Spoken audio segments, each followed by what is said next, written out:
وہ کورس کے اندر کیا کچھ پڑھایا جاتا ہے, جو کچھ اس نے ورڈنگ لکھی ہوئی ہے وہی کوئی یہ گستاخ رسول, گستاخ صحابہ, قادیانی. بریلویت ون لائن ڈیفینیشن یہ ہے کہ ہمارے سوا پلانٹ ارتھ پہ جتنے لوگ ہیں وہ گستاخ رسول ہیں, چاہے وہ امام کعبہ ہو, چاہے مسجد نبوی کا امام ہو, ٹھیک ہے, چاہے کوئی زندہ بزرگ ہو, چاہے مرا ہوا بزرگ ہو, چاہے وہ 1400 سال پرانا کوئی بندہ ہو, ہمارے سوا سب کے سب گستاخ رسول ہیں. یہ ان کا ایک مین سلوگن ہے. اور باقی مکاتب فکر میں بھی اپنی اپنی کمزوریاں ہیں, لیکن چونکہ اب اسپیسیفکلی یہ تینوں کے تینوں اٹیمپٹس جو ہیں وہ بریلوی مکتب کی طرف سے ہوئے ہیں, تو اس لیے ان کو انڈر ڈسکشن تو لایا جائے گا کہ ان کی تعلیمات میں کہیں اس طرح کا معاملہ اس لیول کا خراب ہوا ہے کہ اسے انہیں ریوزٹ کرنے کی, ریویو کرنے کی ضرورت ہے کہ وہ کیا تعلیمات سکھا رہے ہیں. جاوید احمد غامدی صاحب نے کون سا ایسا کام کیا ہے کہ وہ باہر کے ملک میں بیٹھے ہوئے ہیں؟ نہ ان کے انداز کے ساتھ کسی کو ایشو ہے, نہ ان کے ٹاپکس کے ساتھ کسی کو ایشو ہے, لیکن پھر بھی آپ دیکھ لیں انہیں کتنی دھمکیاں ملی, الٹیمیٹلی انہیں باہر جا کے بیٹھنا پڑا. تو آپ اس سے اندازہ لگائیں کہ ان کا مسئلہ کچھ اور ہے. جہاں کہیں بھی ان کی فکر کے خلاف کوئی مضبوط آواز کھڑی ہونا, تو وہ سارے بہانے جو یہ میرے خلاف یوز کرتے ہیں ان میں سے میجارٹی کیسز میں تو غامدی صاحب بالکل پاک و صاف ہیں, لیکن وہ بھی باہر بیٹھے ہوئے ہیں. اس کا مطلب ہے کہ ان کا مسئلہ کچھ اور ہے, ان کا مسئلہ ان کی اپنی امپائرز ہیں. اس طرح کی تحریریں لکھوانا اسٹوڈنٹس کو اور انہیں موٹیویٹ کرنا کہ تم اس طرح کی ایکٹیویٹیز پرفارم کرو, یہ ان لوگوں کی شکست کا اعلان ہے کہ ہمارے پاس علمی دلائل تو ختم ہو گئے ہیں, ہمارے پلے کوئی شے نہیں رہی ہے, لہٰذا اب ہم نے ایکسٹرا جوڈیشل ایکٹیویٹی پرفارم کر کے اپنے مقاصد کو حاصل کرنا ہے, کیونکہ ہمارے پاس قرآن و سنت کے دلائل ختم ہو چکے ہیں. اور یہی ان کا سب سے بڑا ایک سمجھ لیں دکھ ہے, غم ہے, جو قیامت کی صبح تک ان کے ساتھ رہے گا, ان کی قبر تک ان کا پیچھا کرے گا, کہ ہمارے سارے بزرگ کیسے غلط نکل آئے اس سلیبس کی روشنی میں جو سلیبس ہم خود پڑھایا کرتے تھے. لیکن صرف مسئلہ یہ تھا کہ وہ سلیکٹو پڑھایا کرتے تھے, کانٹ چھانٹ کے پڑھایا کرتے تھے, مرضی کی آیات, مرضی کی احادیث اور ان کا مفہوم بھی اپنی مرضی کا بیان کر کے پیش کرتے تھے. اگر ہم نے اپنی طرف سے کوئی کتاب لکھی ہوتی, کوئی سلیبس لکھا ہوتا, پھر تو پریشانی کوئی نہیں تھی ان کے لیے.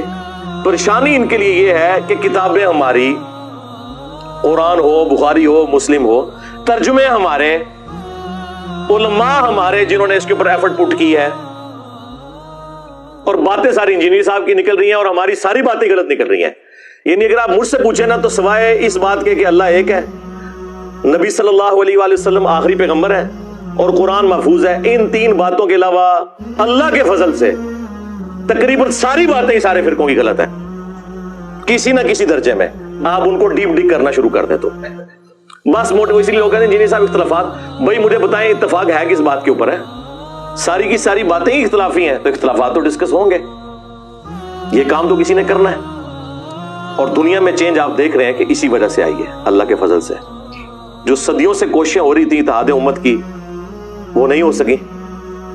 اس پلیٹ فارم کی برکت سے ایسا اتحاد امت ہوا ہے کہ سارے فرقے, ان کی پبلک اپنے فرقوں اور بزرگوں کو چھوڑ کر نبی الاسلام کے ساتھ اٹیچ ہو گئے, اور جو مخالفین تھے وہ آپس میں اکٹھے ہو گئے, دونوں طرف اتحاد امت ہو گیا. ایسا اتحاد امت کبھی تاریخ نے دیکھا تھا؟ کبھی بھی نہیں. تو یہ اللہ تعالیٰ کی بڑی خاص کرم نوازی ہے اس حوالے سے, اس میں ہم اللہ ہی کا شکر ادا کرتے ہیں. سبحان اللہ والحمد للہ ولا الہ الا اللہ واللہ اکبر ولا حول ولا قوة الا باللہ العلی العظیم. اللہم صلی علی محمد وعلی آل محمد. آمین. تمام فرقے آپس کے اختلافات کو چھوڑ کر میرے خلاف کلپ بنا رہے ہیں. چلیں ہم اس کلپ کو درست بھی سمجھ لیتے ہیں. اگر آپ کوئی علمی رد کرتے ہیں, چھوٹی چھوٹی کلپنیاں کاٹتے ہیں اور ان کا مفہوم وہ بیان کرتے ہیں جو وہ بیان کر کے اپنی عوام کو اکسا سکتے ہیں,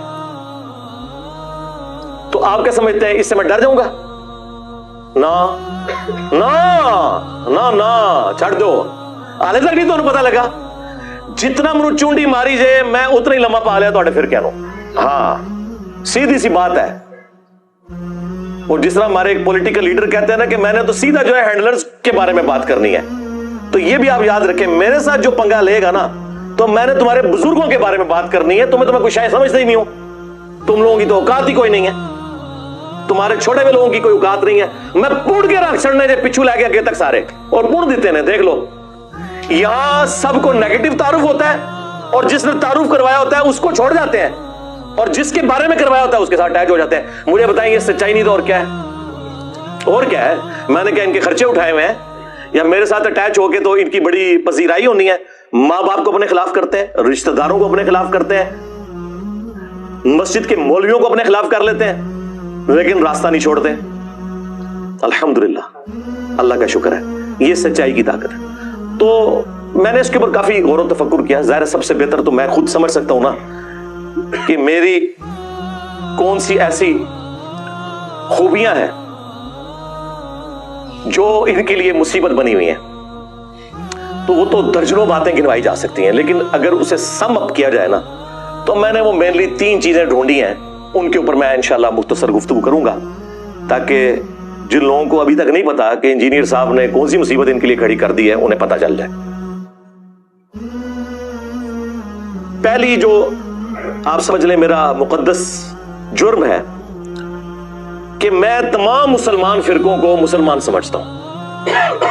یہ سب سے بڑا میرا جرم ہے، اس لیے کہ یہ نہیں سمجھتے. اب اس کے اوپر میں تفصیلی گفتگو بعد میں کروں گا. دوسرا جرم ہے کہ میں فرقہ بنانے، مدرسہ بنانے، جماعت بنانے، چندہ بک لانچ کرنے کے خلاف ہوں. اب یہ ساری کی ساری باتیں انہیں سوٹ نہیں کرتی کیونکہ ان سب کی دمیں کٹی ہوئی ہیں. یہ سب یہی کچھ کرتے ہیں اور جس بلی کی دم کٹی ہو اس کی خواہش ہوتی ہے کہ باقی ساری بلیوں کی دم بھی کٹ جائے تاکہ وہ نمایاں نہ ہو کہ یہ دم کٹی بلی جا رہی ہے. اے بندہ جڑا جا رہا ہے جناب V8 اے نے جناب وہ فلانے کو اتنا چندہ لیا سی جتے کھا گیا جائے، مدرسہ اتھے ہی کھلوتے آ جائے اور اس نے اپنے اوپر لگا لیا، مدرسہ وہیں کھڑا ہے اور اس نے سارا پیسہ اپنے اوپر لگا لیا. اور تیسرا مقدس جرم جو ہے، جو سب سے بڑا ہے، جو ہماری دعوت کی بنیاد ہے، وہ ہے خاموشی کا بائیکاٹ. بالکل آپ پوچھیں گے کہ یہ جو بات تم نے ممبر سے بیان کی ہے یہ کہاں لکھی ہوئی ہے؟ دین اس شخصیت پہ نازل ہوا ہے جس کی قبر مدینے میں ہے صلی اللہ علیہ وآلہ وسلم. ہمیں تم نے یہ بتانا ہے کہ انہوں نے کیا فرمایا. یہ ہے اصل جو تیسرا سب سے بڑا جرم.